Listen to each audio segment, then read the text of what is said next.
역대하 32장 24절로 26절 두 군데 볼 것입니다. 그 당시에 히스기야가 병들어 죽게 되었는데 주께 기도하니 주께서 그에게 말씀하시고 한 표적을 그에게 주셨으나 히스기야가 그에게 베푸신 은혜로 여기지 아니하였으니 이는 그의 마음이 높아졌음이라. 그러므로 그와 유다와 예루살렘 위에 진노가 임하였더라. 그 다음에 33장 23절입니다. 그의 아버지 므낫세가 겸손했던 것 같이 주 앞에서 겸손하지 아니하고 아몬이 더욱더 범죄하였더라. 그의 신하들이 그에게 반역하여 그의 궁에서 그를 죽였더라. 오늘 강론드릴 말씀은 새 왕의 생애와 믿음입니다. 새 왕이라고 말씀드리는 것은 히스기야죠. 그 다음에 므낫세, 그리고 그의 히스기야의 손자 암몬 왕의 생애와 믿음을 우리가 한번 들여다보고 좋은 교훈을 얻을 수 있도록 기록합니다. 성경은 단순히 종교서적이 아닙니다. 성경은 인류의 역사에 대한 기록이며 하나님께서 선정하신 이스라엘 민족의 역사를 다루고 있는 것입니다. 세계의 역사는 이 땅의 중심인 지중해를 중심으로 한 유럽과 아프리카와 아시아, 특히 중동의 역사 기록을 말하는 것입니다. 그것이 세계사입니다. 그래서 역사는 유대민족, 이스라엘의 역사와 반드시 맞물려 돌아가게 되어 있는 것입니다. 이스라엘의 역사를 제외하고서는 세계사를 논할 수가 없는 것이죠. 오늘 살펴볼 본문의 상황은 히스기야, 남왕국 왕과 그의 아들, 그리고 그의 손자에 대한 기록인 것입니다. 연도상으로 보면 기원전 BC 600년 후반에서 BC 700년 초 기간이니까 그 당시에 치리하던 왕들이었습니다. 그래서 그 당시의 주변의 상황은 직접적으로 아시리아 제국의 영향권 안에 있었습니다. 바로 그 동쪽에 아시리아 제국이 위치해 있습니다. 이 시기에는 아시리아의 통치에 놓은 민족들에 대한 그 가혹한 치리, 아시리아 제국은 그 자신이 정복한 영토에 있는 거주민들을 아주 혹독하게 다뤘습니다. 노예로 부리고, 그리고 무참하게 반란을 일으키는 그 점령지의 백성들은 가차없이 살육하는 그러한 잔인한 정책을 그렇게 펼쳐나갔던 제국이었습니다. 그렇기 때문에 그 아시리아 제국의 영토에 있던 그런 민족들이 불만이 굉장히 많았고 반란이 많았습니다. 그래서 점점 그 나라는 내분으로 인해서 약화되기 시작했죠. 그 당시에 일어났던 신바벨로니아가 있었고, 그 다음에 저 동쪽 페르시아에 메데페르시아가 있었습니다. 메디아가 있었습니다.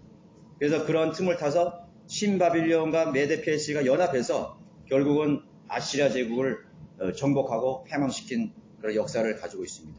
609년에 아시리아는 멸망을 당하게 되죠. 그러나 아직 그 때는 아니었습니다. 그런 시기에 살았던 것이죠. 그래서 히스기야 치리 시대에 아시리아와 바벨론이 여기 본문에 보면 같이 등장합니다. 아시리아도 있고 바벨론도 여기 나오는 것입니다. 이 세 왕이 치리하는 가운데 아시리아, 바벨론이 동시에 이렇게 같이 나오는 거예요. 그런 역사적 배경을 갖고 있기 때문인 것입니다. 우선 히스기야의 생애와 믿음을 통해서 우리가 무엇을 얻을 수 있는가? 그의 생애를 한번 들여다보고자 하는 것입니다.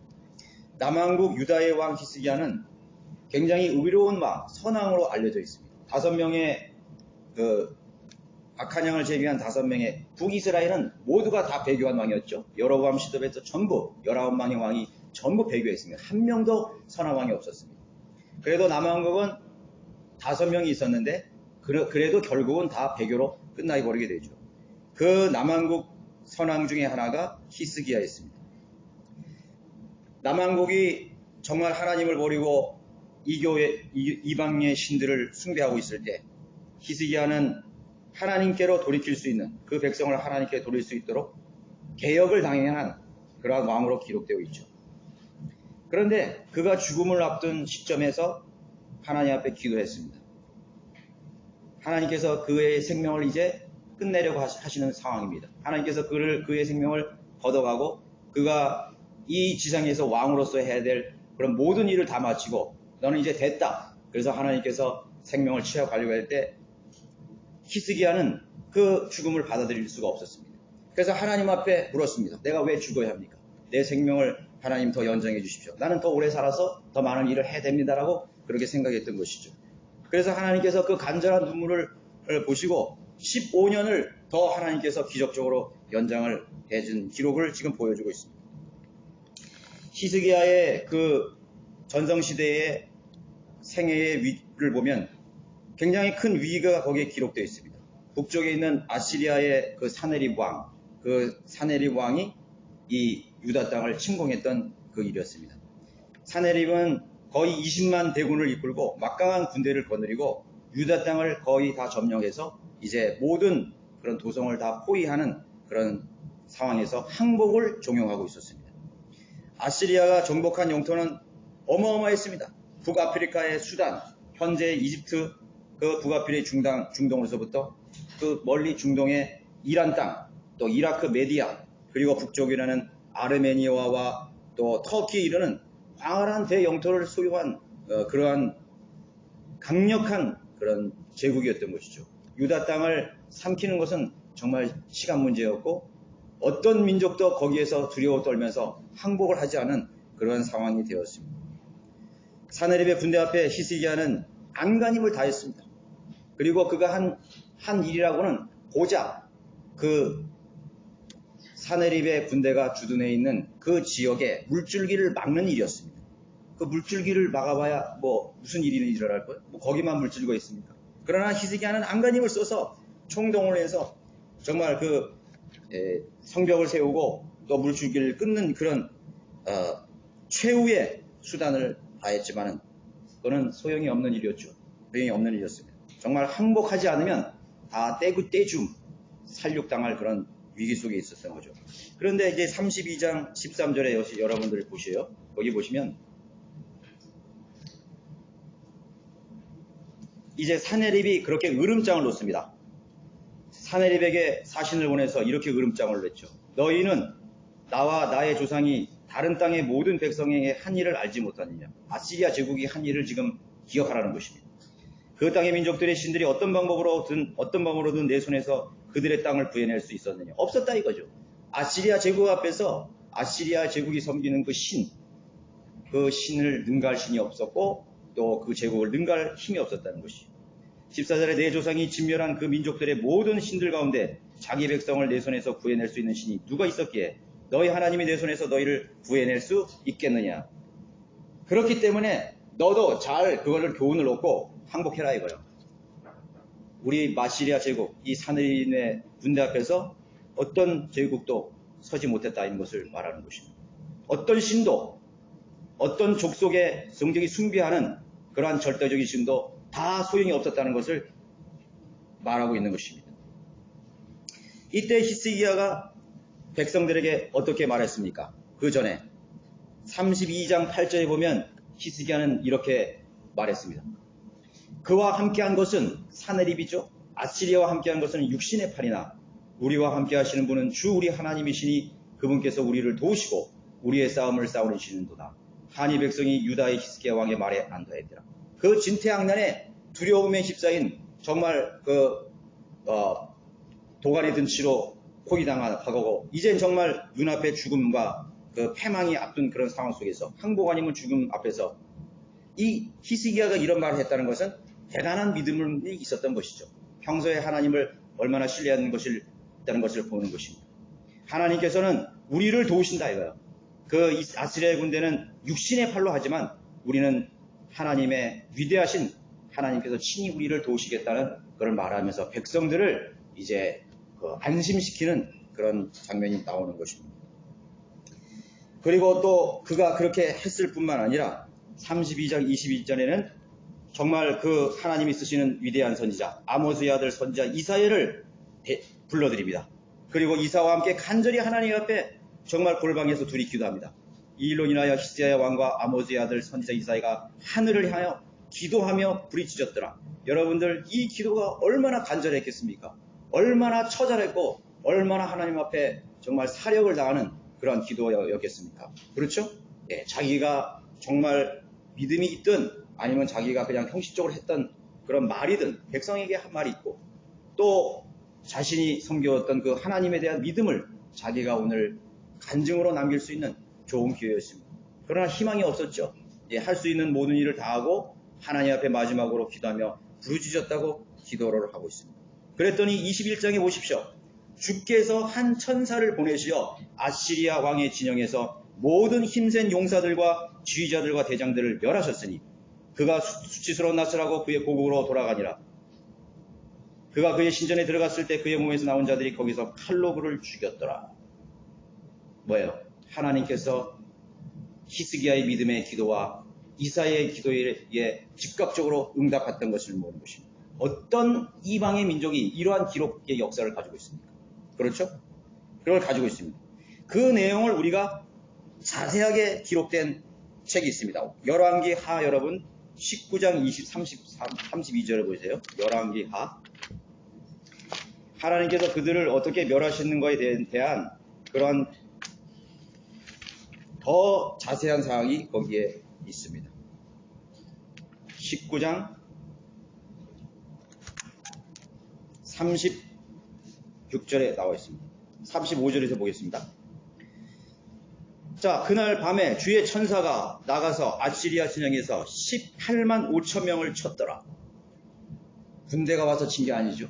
이스라엘이 한 것이 아닙니다. 히스기야와 이사야의 기도를 통해서 하나님 응답했는데 천사가 뭐 100명이 오고 10,000명이 온 게 아니에요.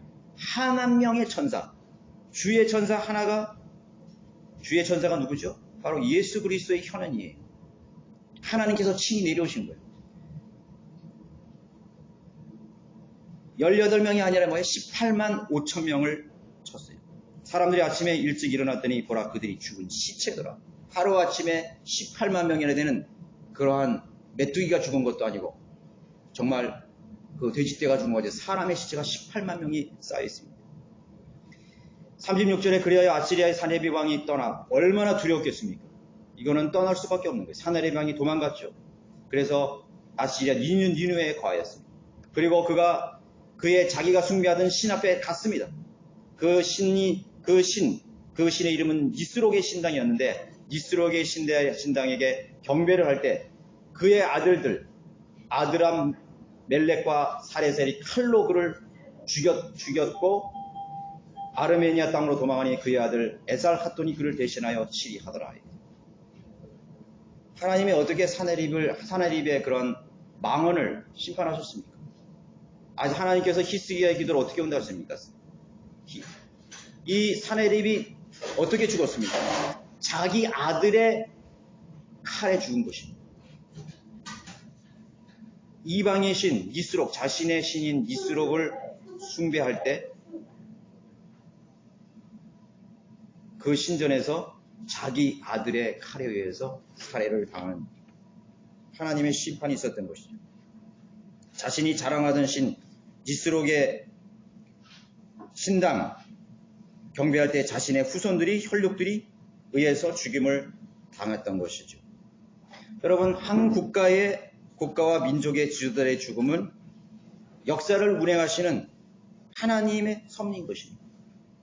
여러분, 역사책에서 사네립이 어떻게 죽었는지에 대해서 나와 있지 않습니다.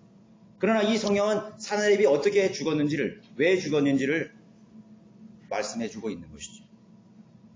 죽음은 하나님의 심판인 것입니다. 특별히 지도자들의 심판입니다. 이또 후르비미의 죽음, 하얼빈역에서 안중근의 총에 의해서 죽었죠. 하나님의 심판인 것입니다. 역사를 바꿔놓는 하나님의 심판입니다. 김구의 죽음, 결코 우연이 아니에요. 우연이 아닙니다. 수많은 왕들과 지도자와 또 황제들의 죽음, 교황의 죽음, 악인들의 죽음, 총독의 죽음, 일본의 종총리 아베의 허무스러운 죽음, 우연이 아닙니다. 하나님께서 무언가 그에게 그렇게 죽을 수 있도록 하나님께서 하신 일인 것입니다. 특히 측근이나 후손의 반역으로 해서 살해된 수많은 사제들, 로마의 황제들의 죽음은 결코 우연이 아닌 것이죠. 바로 이 사네립의 죽음도 역시 히스기야의 기도의 응답이었고 하나님을 모독한 것에 대한 대가였던 것입니다. 하나님께서 히스기야를 그렇게 하나님께서 훌륭한 선왕으로서 하나님을 신령하는 것을 다 마치고 데려가려고 하실 때 그는 자신의 죽음을 거부하고 있었습니다. 32장 24절에 또 다시 보면 그 당시에 히스기야 병들어 죽게 되었는데 죽게 기도하니 주께서 그에게 말씀하시고 한편쪽을 그에게 보여주셨다고 말하고 있습니다. 죽음을 부인했습니다. 하나님께서 모든 사람들의 생애의 기간을 관장하신다는 사실을 우리가 기억해야 되는 것입니다. 내가 30살에 죽든 40살에 죽든 50살에 죽든 60살에 죽든 그것을 우리는 거부하면 안 되는 것입니다. 하나님께서 우리의 생명을 데려가시려고 할 때 그것은 하나님이 하시는 것입니다. 우리의 자녀를 하나님께서 데려가시는 걸 하나님이 하시는 것입니다. 우리는 그것에 당연히 거부하죠. 안 됩니다, 주님. 순서가 바뀌었습니다. 나는 아직 죽을 때가 아닙니다라고 그렇게 말할 수가 있죠. 바로 히스기야도 그렇게 생각했습니다. 나는 장수하고 싶습니다. 나는 더 남아서 하나님의 영광을 위해서 나는 더 해야 될 일이 많습니다라고 그렇게 하나님 앞에 항변할 수 있는 것이죠. 바로 히스기야도 그랬을지 모르겠습니다. 그들 각자가 그때 죽어야 할 이유가 있기 때문에 하나님께서 데려가는 것입니다. 악인이든 선한 자들이든 자신의 생애와 목적을 다 있기 때문에 가는 것입니다. 하나님께서 그렇다면 살려두셨다면 왜 살려두셨을까요? 하나님께서 그들에게 기회를 주실 뿐만 아니라 뭔가 할 일이 있기 때문에 주시는 것입니다. 하나님께서 그들에게 오래 살 수 있는 수명을 주셨는데도 불구하고 자신의 일을 망각했을 때는 그것은 그 오래 산 장수한 생애의 길이는 아무런 의미가 없는 것입니다. 그야말로 짐승과 같은 죽음이죠. 모두가 그 죽음은 짐승과 같다고 그랬습니다. 헛된 죽음인 것입니다. 하나님의 뜻을 우리가 간파하고 잘 헤아리고 하나님의 뜻에 순종하면서 살다가 죽는 삶에 사는 것이 얼마나 소중한 것입니까? 내가 오래 산다고 해서 그것이 중요한 것이 아닙니다. 오래 산다고 좋은 것이 아닙니다. 오히려 오래 살면서 더 많은 죄를 짓고 더 하나님을 대적하고 더 마귀에게 쓰여져서 정말로 하나님의 심판이 더 무서운 심판의 대상이 될 수도 있다는 사실을 기억해야 되는 것입니다. 히스기야는 사실 15년을 더 살 이유가 없었음을 이해할 수가 있습니다. 히스기야는 1년도 살 필요가 없어요. 거기서 죽어야 깨끗하게 죽는 것입니다. 그래야 이 역사 기록에서도 그는 아름다운 인생을 살았고 값진 인생을 사는 것으로 기억되었을 것입니다. 그러나 여러분 살펴보면 히스기야가 15년을 더 살면서 무슨 일을 했습니까? 이렇다 할 기록이 없습니다. 오히려 하나님의 영광을 더 가리는 일을 했을 뿐인 것입니다. 너저분하게 살았습니다. 왜? 25절에 우리 여러분 읽어보시면 그의 마음이 변질되었다는 것을 이해할 수가 있습니다. 히스기야가 그에게 베푸신 은혜로 여기지 아니하였으니 이는 그의 마음이 높아졌습니다. 그러므로 그와 유다와 예루살렘에 진노가 임했더라. 히스기야가 더 이 생명을 연장하는 것으로 인해서 오히려 자기와 자신의 백성, 이스라엘 백성들이 하나님의 진노의 대상이 되었고 진노가 임하는 그러한 교만을 가지고 있었다는 사실인 것입니다. 오히려 15년을 산 것이 더 불행한 결과를 낳았다는 것을 발견하게 되는 것입니다. 그의 마음이 변질되었습니다. 그의 마음이 변질되었다는 것이 무엇입니까? 주님의 은혜에 대한 자세가 달라졌다는 점인 것입니다. 자신이 얻은 그런 민족의 안녕, 국가 통치권의 존립, 자기가 살아있다는 그 자체만으로도 하나님의 은혜로 생각했었어요. 벌써 진작 죽었어야 됐습니다.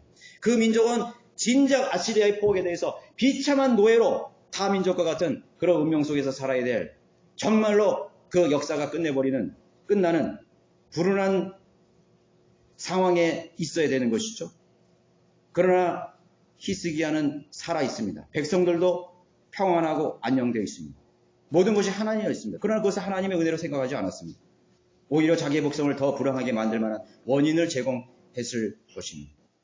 히스기야 왕의 오점 중 하나가 하나님께서 번영하게 하신 것에 대한 자신의 능력과 과시로 여겼던 것이죠. 그것이 어디에 나타나 있습니까? 27절에 보십시오. 히스기야가 심히 많은 부와 영예를 가졌으니 그가 은과 금과 보석과 향료들과 방패들과 각종 신기한 보석들을 위하여 보물 창고를 만들었고, 보물 창고를 만들었다는 게 잘했다는 것입니다. 못했다는 것이에요. 만들지 말았어야 된다는 것이죠. 만들지 말았어야 돼요. 변질되었어요. 히스기야는 황금의 눈이 멀었고 하나님께서 주신 부와 명예에 매료되었습니다. 하나님께서 주신 온갖 선물과 은과 보석과 향료들과 방패와 각종 진귀한 보석들을 위해서 보물 창고를 만드는데 그 규모가 어마어마했을 것입니다. 곡식과 포도주와 기름이 많아졌으므로 창고들도 만들었으며 온갖 짐승들을 위한 것과 양떼들을 위한 우리도 만들었더라. 또 그가 많은 양떼와 소를 소유하였으므로 자기에게 성읍들을 마련하였으니 이는 하나님께서 그에게 심히 많은 재물을 주셨습니다. 히스기야 생애에 기록되어 있는 것이에요.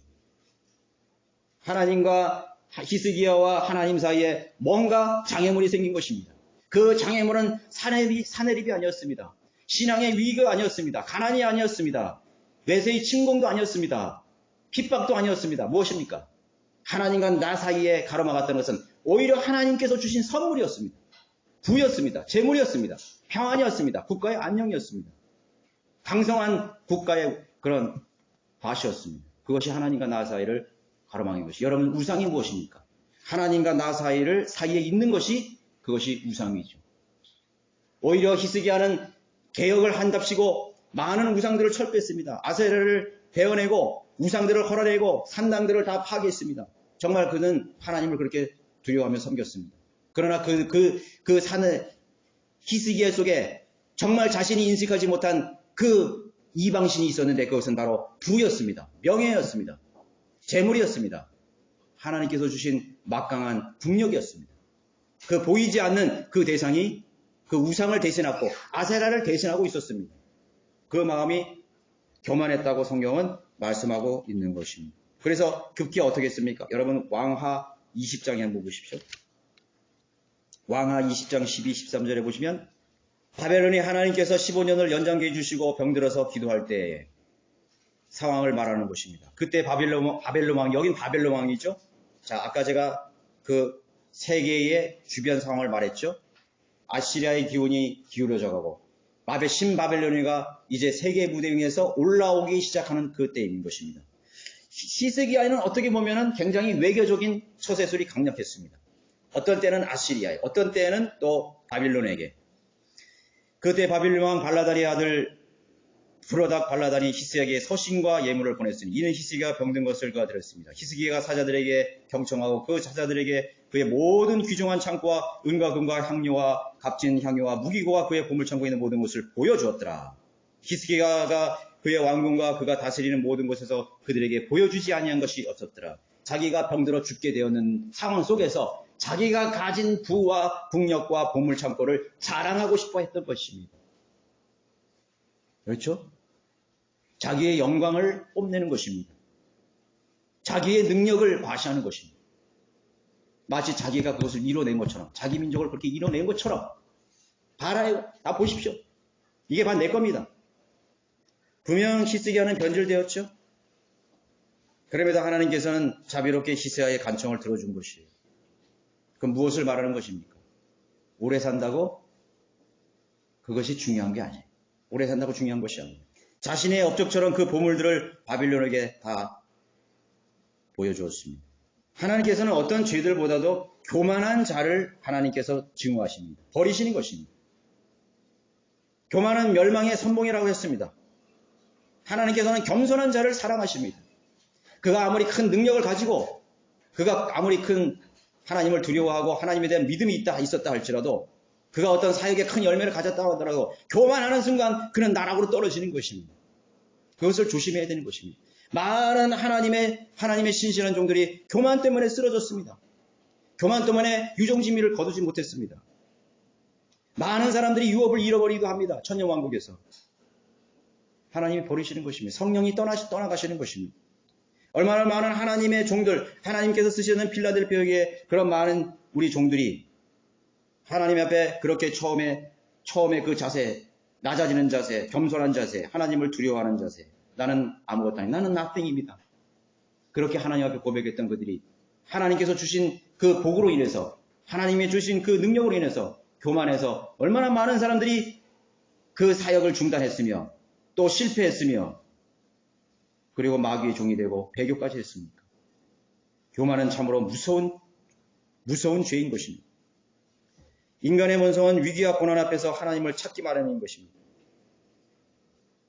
낮아집니다.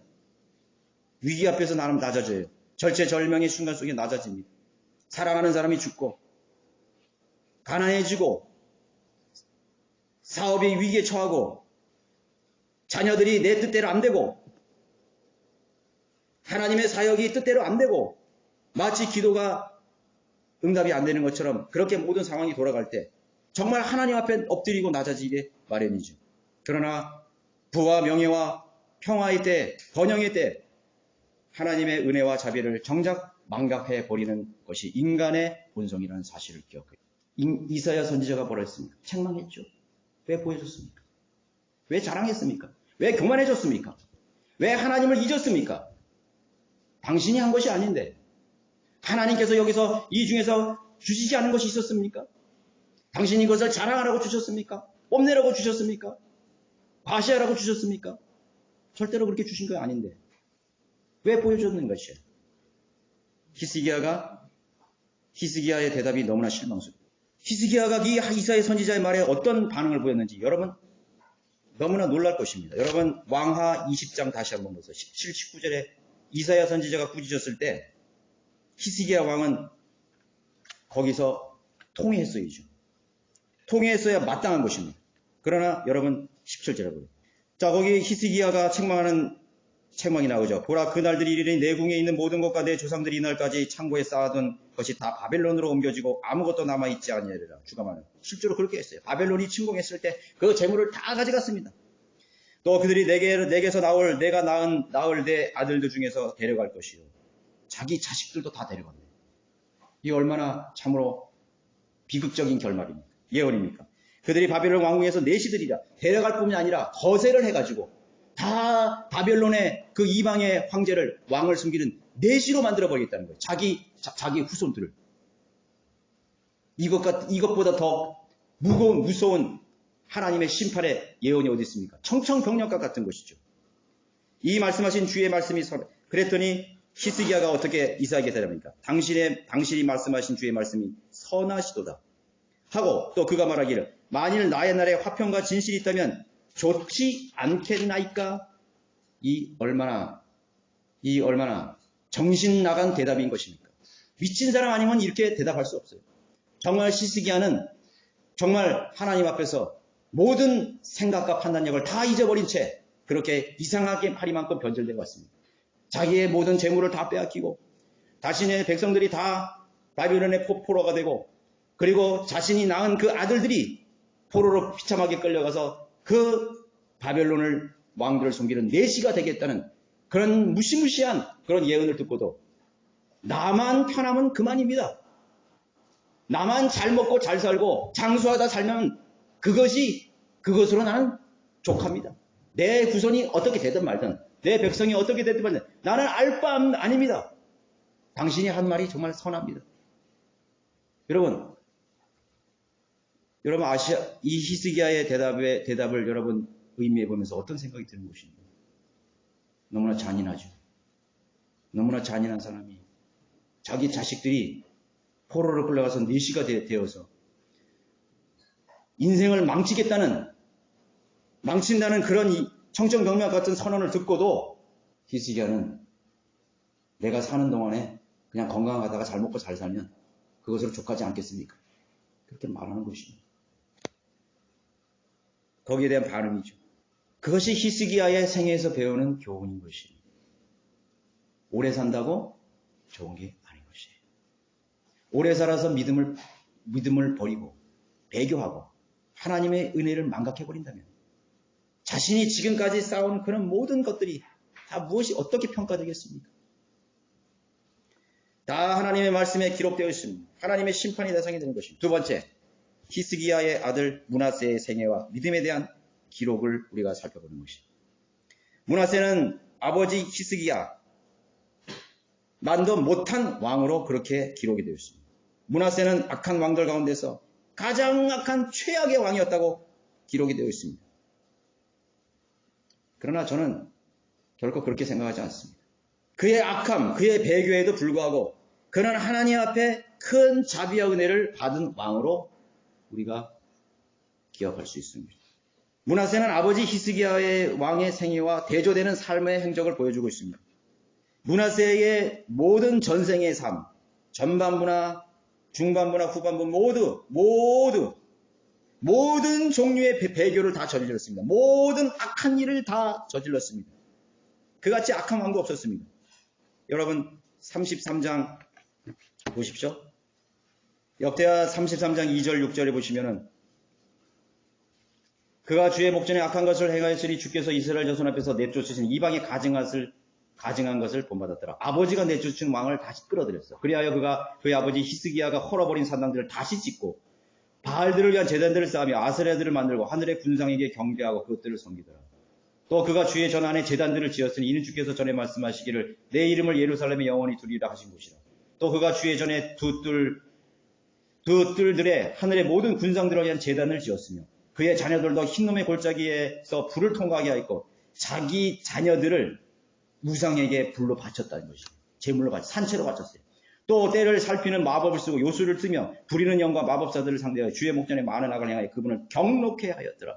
또 그는 그가 만든 우상 즉 새긴 형상을 하나님의 전에 세웠으니 이는 하나님께서 다윗과 그의 아들 솔로몬에게 말씀하시기를 내가 이스라엘 온 지파 앞에서 택한 이 전과 예루살렘에 내 이름을 영원히 두리려 한 그곳에서 그들은 온갖 갖은 이 세상에서 모든 종류의 우상을 다 드리고 점성술을 들이들고 마법사들과 요술들과 인신공양과 하나님을 정말 그 아버지는 정말 대조적인 그런 악행을 다 저지른 여기 기록되지 않은 수많은 잔인한 그런 죄들이 여기 열거되지 않았을 뻔히 얼마나 악했으면 최악의 왕으로 그렇게 기록이 되었겠습니까? 하나님께서 진노하신 것입니다. 진노하셨습니다. 하나님을 경록했습니다. 결과가 무엇입니까? 원인과 결과가 뭐예요? 11절에 그러므로 주께서 아시리아 왕의 군대 대장들을 그들에게 이르게 하셨으니 침공했죠. 그들이 가서 가시 가운데서 므낫세를 붙잡아 족쇄로 결박하여 바벨론으로 끌고 갔더라. 아마 이 당시에는 아시리아가 바벨론의 속국이 되어가는 그런 지점이었어요. 변방의 국가로 되어가는 그런 상황이었을 것 같아요. 그래서 아시리아 군대가 와서 바벨론으로 끝나는 것이에요. 쫙 페르시아 저쪽 티그리스 쪽으로 먼 곳으로 그냥 끌려갔습니다. 질질 끌려갔습니다. 처참하게 끌려갔습니다. 가시로 채찍을 맞으면서 끌려갔습니다. 목숨만 겨우 간직한 채 그냥 맨발로 그냥 죽지 못해서 끌려가는 것입니다. 바벨론의 감옥에 이르렀습니다. 12절에 그가 고난 가운데 있을 때 주 그의 하나님을 구하고 그의 조상이 하나님 앞에 크게 겸손합니다. 므낫세는 그 감옥에서 처참한 족쇄에 갇혀서 짐승처럼 머리를 기르고 휘투성이가 되어서 그때 하나님을 기억했습니다.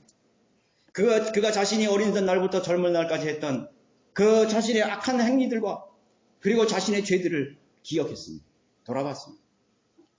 그리고 나는 정말 나는 큰 죄를 지었구나. 나는 지옥에 갈 만한 죽어 마땅할 죄를 지었구나. 나와 내 가족과 내 왕국의 귀족들과 백성들을 불행하게 만든 정말 내가 1000번을 살아도 1000번 다 그렇게 내가 죽어 마땅한 죄인이고 쓰라린 교훈을 배웠습니다. 역그만 목사님 책에 그렇게 기록되었군요. 하나님께서는 어떤 사람을 감옥에 보내셔서 그 감옥에서 더 큰 감옥에서 구원받을 수 있는 법을 배우게 하신다.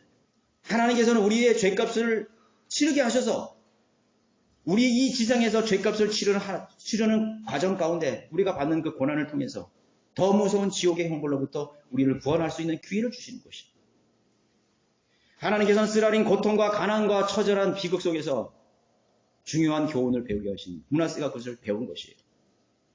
정말 내가 여기서 죽어서 절망 가운데 죽어서 마땅한 죄인인 것을 하나님 앞에 회개했습니다. 뉘우쳤습니다. 하나님 앞에 겸손해졌습니다. 히스기야하고는 다르죠. 히스기야는 달랐습니다.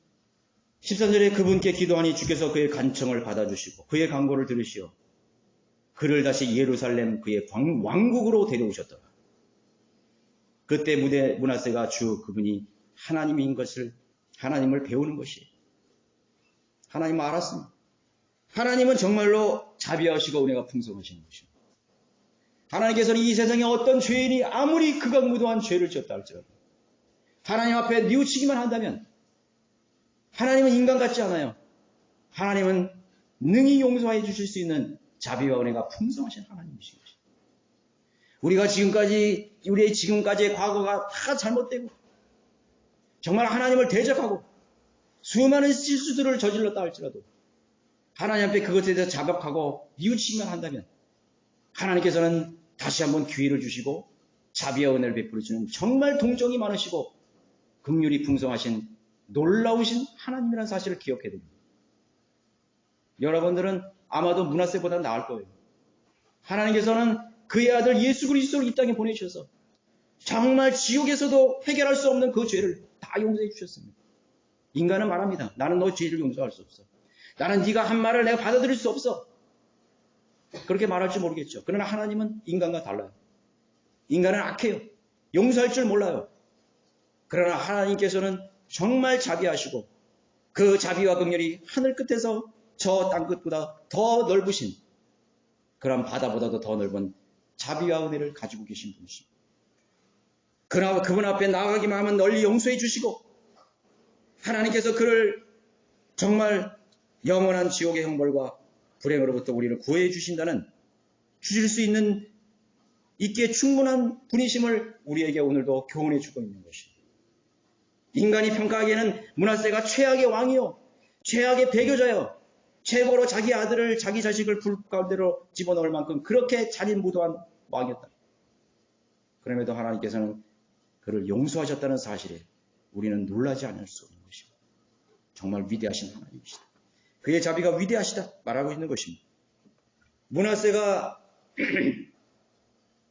그 감옥에서 바벨론의 그 먼 이국 땅에서 풀려날 수 있었다는 것은 그것을 우리가 이해할 수가 없는 것입니다. 하나님께서는 그렇게 하셨습니다. 하나님께서는 역사를 움직이셔서 아시아라를 패망케 시키시고 하나님께서는 그 역사의 수레바퀴를 그 한 사람의 믿음으로 인해서 역사의 수레바퀴를 돌리시는 위대하신 분이십니다. 여러분들의 존재라는 것은 너무나 소중한 존재예요. 여러분 한 사람으로 인해서 여러분의 마을을 움직일 수가 있는 것입니다. 여러분들의 도시를 하나님께서 좌지우지할 수 있는 것입니다. 하나님께서 소돔과 고모라를 심판하시는 10명의 의인이 없었습니다. 그렇죠? 하나님께서 그 롯의 그 믿음으로 인해서 하나님께서는 그 심판을 유보하셨습니다. 뒤로 미루셨습니다. 하나님은 그러신 분이에요. 한 사람의 믿음을 소중하게 여기십니다. 그 도시에 의인이 없으므로 하나님께서 진노를 내리시는 것입니다. 하나님께서 이 원주와 이 강원도와 이 대한민국 땅에 안녕과 평화를 유지하는 것은 믿음을 가진 사람이 있었기 때문인 것입니다. 정말로 회개하는 사람이 있었고 정말로 구원받은 사람이 있었고 하나님을 두려워하는 사람이 있었고 하나님의 뜻을 따르려고 하는 사람이 있기 때문에 이 한반도의 안녕은 유지되는 것입니다. 하나님은 놀라우신 하나님이시죠. 하나님께서는 여러분 모두의 고난 속에 머물고 계십니다. 우리는 살면서 많은 실수를 저지를 수도 있습니다. 그래서 그 죄값으로 비참해지고 그 죄값으로 고난의 열매를 실수로 인한 난관에 부딪힐 수 있습니다. 수많은 빚더미가 있습니다. 어떤 사람은 도박을 했습니다. 어떤 사람은 술을 먹었습니다. 어떤 사람은 마약을 했습니다. 어떤 사람은 폭력을 휘둘렀습니다. 어떤 사람은 많은 사람들이 큰 말로 상처를 줄 수도 있습니다. 얼마나 많은 그런 세상의 죄들이 있습니까? 간음과 가정을 파괴하는 것과 얼마나 많은 것이 있습니다. 그러나 우리가 반드시 기억해야 될 것이 있습니다. 하나님께서는 여전히 돌이키고 후회하고 회개하고 마음을 겸손케 하는 사람들에게 은혜와 긍휼을 풍성하게 베푸신다는 것을 배우게 되는 것입니다. 용서해 주시는 것입니다. 그리고 하나님께서는 므낫세에게 새로운 기회를 허락하시는 분임을 잊지 말아야 되는 것입니다.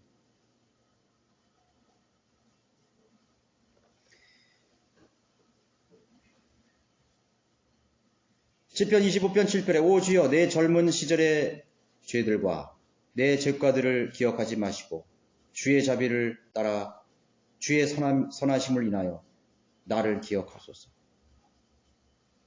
어떻게 보면 좀 뻔뻔할 수 있죠. 그래서 사람들 몰라요.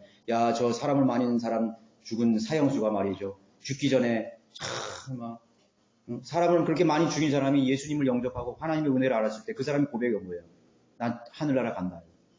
나는 하나님께 용서받아. 그런 세상 사람들이 볼 때는 저 뻔뻔한 사람으로 있죠. 어떻게 살인자가 저런 말을 할 수 있을까요? 그걸 이해할 수가 없는 거예요. 이해할 수가 없어요. 므낫세를 어떻게 이해할 수가 있을까요? 왜 저런 사람을 살려준 거예요?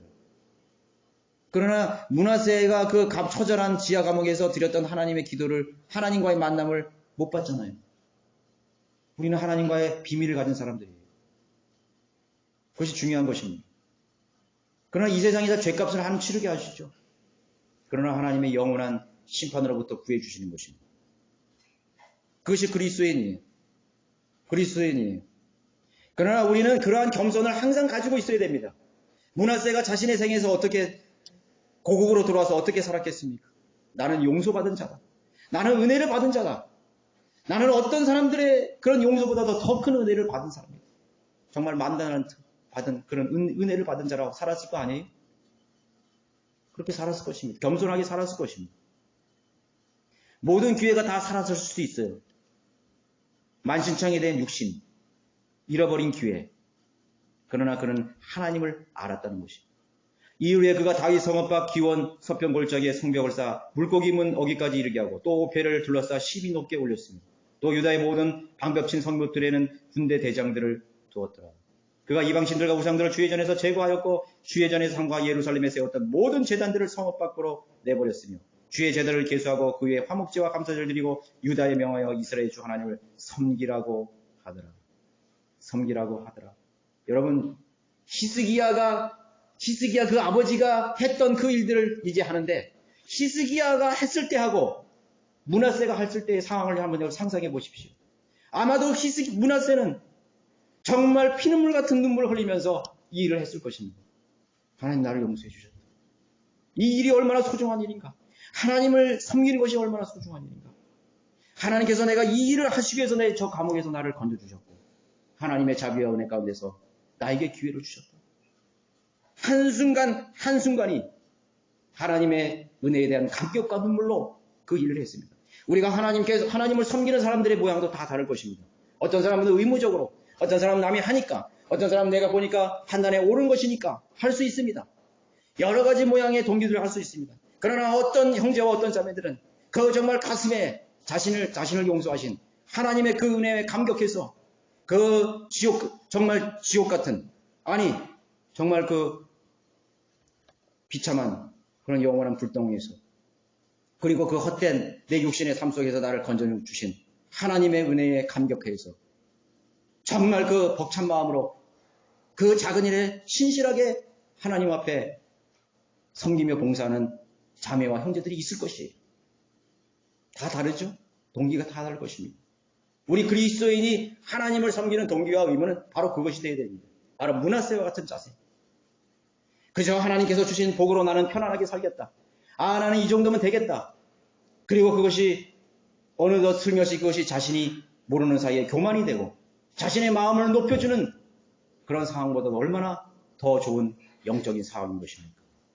오히려 우리 그리스도인에게 고난이 오고 외로움이 오고 마귀의 공격이 오고 내 뜻대로 되지 않는 그런 상황이 벌어질 때 오히려 그것이 하나님의 은혜를 우리가 경험하는, 하나님의 사랑을 내가 맛보는, 하나님과 동행하는 삶의 그 의미와 가치를 직접적으로 내가 공감하는 그런 좋은 계기로 우리가 받아들일 수 있다는 것이 되는 것입니다.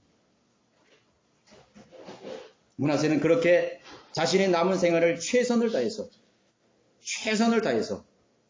그저 오래 살기를 바라는 마음이 아니라 그저 하나님께서 나에게 허락하시는 그 시간까지, 그 내 운명의 날까지 나는 이제 내가 저질렀던 죄를 용서받은, 그 용서받은 자비를 얻고 은혜를 받은 자로서 살아가야 되겠다는, 어떤 것도 자랑할 수 없고 어떤 것도 뽐낼 수 없고 어떤 것도 과시할 수 없는, 그저 나는 구원받은 죄인, 그렇게 살아가는 것입니다. 여러분, 구원받은 죄인이십니까? 여러분, 우리는 구원받은 죄인이에요. 구원받은 악인이에요. 구원받은 마귀의 종이었어요. 구원받은 하나님을 대적했던 그런 죄인들이었다는 사실을 잊지 마시기 바랍니다. 우리는 그렇게 대단한 사람들이 아니에요. 자, 우리는 과거에 살았던 조상들과 기록에 남겨진 사람들의 생애를 통해서 소중한 영적 동의나 동기를 얻어야 하는 것입니다. 시대가 다르고 상황이 다르다고 해서 사람이 달라진 것이 아닙니다. 다 똑같아요. 오늘 21세기에 사는 사람이나 과거 BC 7세기에 6세기에 살았던 그러한 저 중동에 살았던 사람들의 그런 성정이나 다를 바가 없습니다. 2000년 전에 살았던 사람의 피가 다릅니까? 똑같습니다. 하나님께서 이 모든 민족을 한 피로 만드셨다고 말씀했습니다. 우리는 모두 아담의 피를 가졌습니다. 우리는 모두 죄인입니다. 우리들의 피 속에는 죄인의 죄성이 흐르고 있고 죄인의 본성이 있습니다. 똑같습니다. 우리는 하나님의 은혜가 필요한 자이고 하나님의 긍휼이 필요한 사람들인 것입니다. 모든 인류가 한 피로 지어진 것처럼 모든 사람은 인종이나 환경이나 언어들 속에서 동일한 죄인의 삶을 살고 있다는 사람을 알아야 되는 것입니다. 모든 사람들이 충분히 배우고 교훈을 얻고 돌이킬 수 있는 기회를 하나님께서 다 공평하게 주고 계시는 것입니다. 하나님께서는 은혜와 사랑과 자비가 풍성하신 분이시기 때문입니다. 죄인들을 위해서 이 땅에 오셔서 갈보리 십자가의 죽음을 통해서 영원한 죄와 실수와 허물을 다 제거해 주셨습니다. 용서해 주셨습니다. 우리가 그 사랑으로서 형제자매들을 대해야 되는 것입니다. 용서할 수 있어야 되는 것입니다. 용서할 수 있어야 되는 것입니다. 코리텐붐이라는 네덜란드 그리스도인 자매는 자신이 유대인들을 도왔다는 제목으로 수용소에서 자신의 아버지와 언니와 가족들을 다 잃었습니다. 그러나 하나님께서 그를 살려주셨습니다. 기적적으로 살려주셨습니다. 그리고 그 수용소 속에서 그 잔인했던 한 독일 감독을 잊을 수가 없었습니다. 그리고 그녀는 2차 대전이 끝나고서도 자신의 마음에서 자신의 가족들을 죽이고 자신의 사랑하는 사람들을 혹독하게 그렇게 대했던 그런 독일인을 용서할 수가 없었습니다. 그가 살아있다는 소식을 들었습니다. 그러나 여전히 그는 용서할 수 없었습니다. 그러나 하나님 앞에서 자신의 그러한 원망과 또 자신의 그러한 복수심을 십자가에 다 눈물로써 다 내놨습니다. 뭔가 잘못됐다는 걸 알았습니다. 예수 그리스도께서 나에게 얼마나 큰 용서를 베풀어 주시는가에 대해서 그 의미를 깨달았습니다. 그 순간 그는 그 독일인을 용서할 수 있습니다. 프랑스에 살아있다는 소식을 가서 그 사람을 만났습니다. 그 사람을 보자마자 얼굴이 상기시켰습니다. 당신이 우리 가족에게 한 일을 기억하느냐? 그는 말을 못했습니다. 당신이 나를 어떻게 하기 위해서 나를 찾아왔는지 나는 안다고. 나를 감옥에 넣을 작정이냐고. 그렇게 반문했습니다. 그랬을 때 고립된 부부는 말했습니다. 아니라고. 나는 당신을 용서하러 왔다고. 예수 그리스도께서 나를 용서하신 것이 나도 당신을 용서하러 왔다. 그때 그 독일인은 무릎을 꿇고 눈물을 흘렸습니다. 그것입니다. 자, 우리 세계에서 그것이 나타나야 되죠. 주의 자비는 그를 두려워하는 자들을 위해 영원부터 영원까지 이르며 그의 의는 자자손손에게 미치나니. 자, 그 히스기야의 아들 므낫세가 그런 생활을 하고 있습니다. 그리고 또 므낫세의 아들 히스기야의 손주죠. 아몬이죠, 아몬. 거기 33절 21절 보면 20절 보면 그리하여 므낫세가 그의 조상들과 함께 잠드니 백성이 그를 궁에 장사하고 그의 아들 아몬이 그를 대신하여 왕이 되니라. 아몬이 치료하기 시작할 때 22세였으며 그가 예루살렘에서 2년을 치리하였더라. 그러나 그가 그의 아버지 므낫세가 행한 것처럼 주의 목전에 악한 것을 행하였으니 아몬이 그의 아버지 므낫세가 전에 만들었던 모든 색인 형상들에게 희생들을 바치고 그것들을 섬겼다. 그의 아버지 므낫세가 겸손했던 것 같이 주 앞에서 겸손하지 아니하고 아몬이 더욱 더 범죄하였더라. 아무것도 못 배웠죠? 할아버지 히스기야의 생애, 아버지 므낫세의 생애, 파란만장했던 생애 속에서 아무것도 배우지 못했습니다. 여러분 아버지에게서 무엇을 배웠습니까? 여러분 부모님에게서 무엇을 배웠습니까? 지금 살아있다면 여러분들의 선친을 통해서 무엇을 배우고 있습니까? 나를 낳아주신 부모님, 그것으로 우리는 공경해야 됩니다. 마땅히 공경해야 됩니다. 하나님은 공경하라고 했지 그 사람의 아버지나 선친의 삶을 따라가라고 말하지 않았습니다. 배우라고 했습니다. 교훈을 배우라고 했습니다. 아몬은 아무것도 배우지 못했습니다. 그 아버지가 하나님 앞에 겸손했던 것처럼 악을 행하고 악을 행했던 것은 배웠습니다. 그렇죠? 하나님 앞에 배교하고 가진 악을 행했던 것은 배웠는데 정말 정작 배워야 될 그 키포인트는 배우지 못했습니다. 그 초점은 배우지 못했습니다. 하나님 앞에 부복하는 법, 하나님 앞에 무릎 꿇는 법을 보여주지 못했습니다. 아버지의 번영과 아버지의 포악함과 아버지의 그 담대함을 배웠지만은 그 낮아짐과 자신을 돌아보고 뉘우치는 하나님 앞에 겸손해지는 법은 배우지를 못했던 것입니다. 그 결과는 뭐입니까? 그의 신하들에 의해서 죽임을 당했던 것입니다. 기록이 없어요. 여러분들의 삶의 유형은 무엇입니까? 오늘 여기 우리가 3명의 왕의 생애를 제가 간략하게 여러분들에게 소개를 해드리면서 몇 가지를 말씀드렸는데, 뭐 이것저것 말씀드렸는데 여러분들의 생애는 무엇입니까? 여러분 무엇을 배우셨습니까? 여러분 무엇을 배우려고 하시는 것입니까? 한 가지만 기억하십시오. 하나님 앞에 겸손해지시기 바랍니다. 하나님의 뜻을 여러분 간파하시고 하나님께서 나에게 베푸신 은혜와 자비와 사랑이 무엇인지 여러분 그것만 충분하다면 여러분 하나님을 섬길 수 있는 충분한 동기가 여러분 가운데 있는 것입니다. 모두 일어나셔서 여러분 440장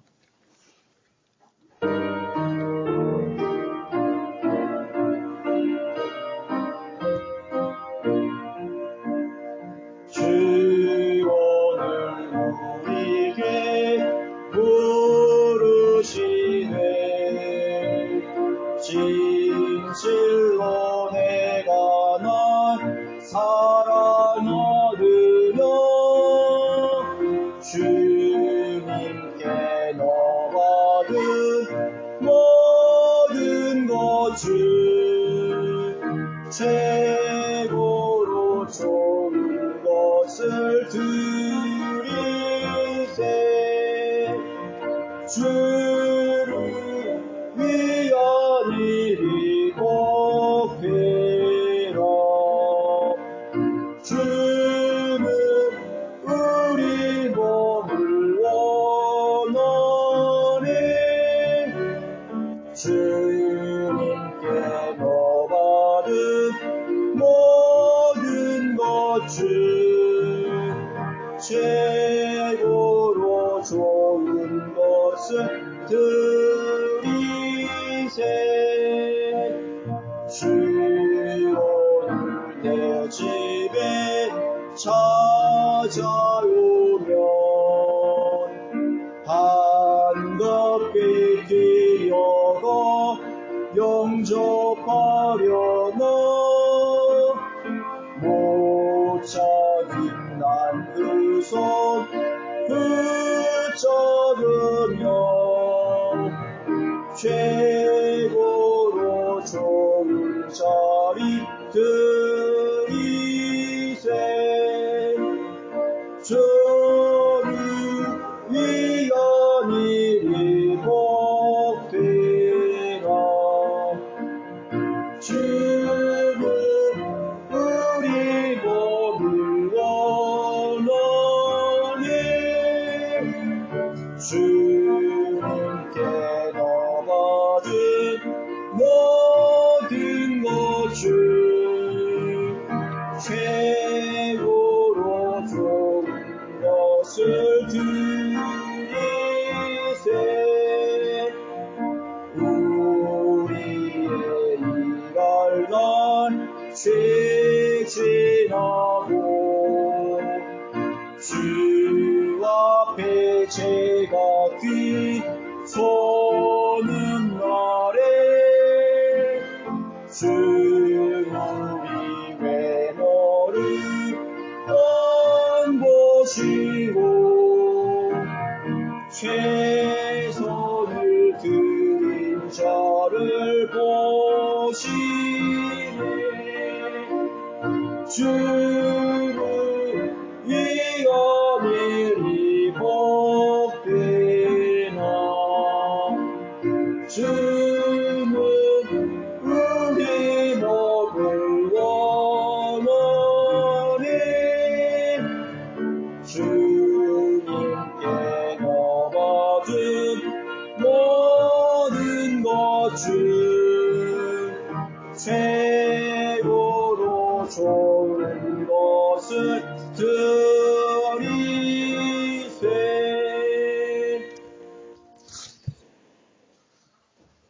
자비와 은혜가 풍성하시고 또 헤아릴 수 없는 위대하신 하나님을 찬양합니다.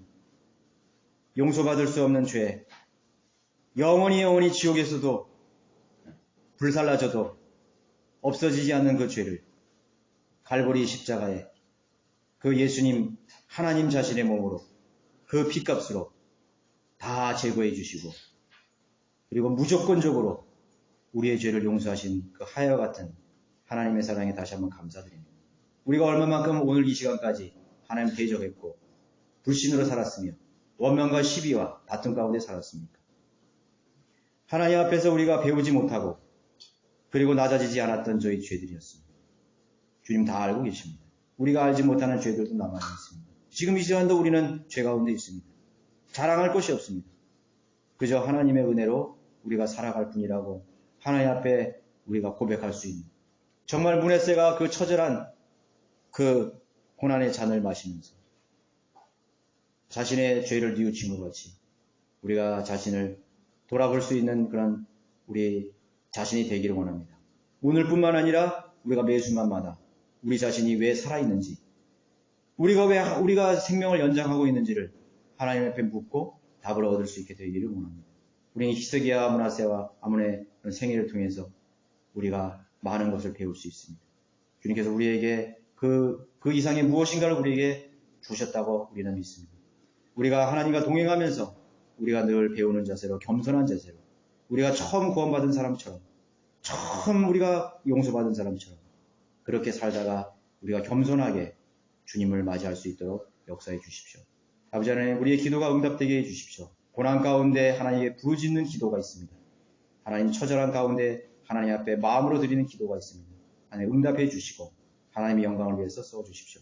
오늘 이후의 모든 시간들 하나님의 영광을 위해 써주시고 또 아름다운 그런 시간들이 되게 해주시고 오늘 여러 가지 상황으로 인해서 오지 못한 우리 형제자매들도 하나님 기억해 주십시오. 감사드리며 주 예수 그리스도 이름으로 기도드렸습니다.